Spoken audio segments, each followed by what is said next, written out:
How to delete page in PDF file. Hello everyone, this is Sabrina here to help you today. So without any further ado, let's get right into the video. So first, open your browser and then from there, search for I love PDF. Open this website. You will see several options here.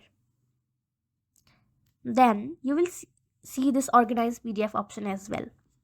Now select PDF file. After you have selected, all the pages in PDF will be shown, and then you will also get an option to remove pages.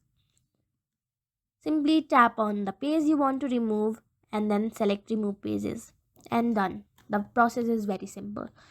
So thank you for watching this video. Make sure to like, share and subscribe to our YouTube channel. If you got any question, comment them down and I'll catch you in the next one.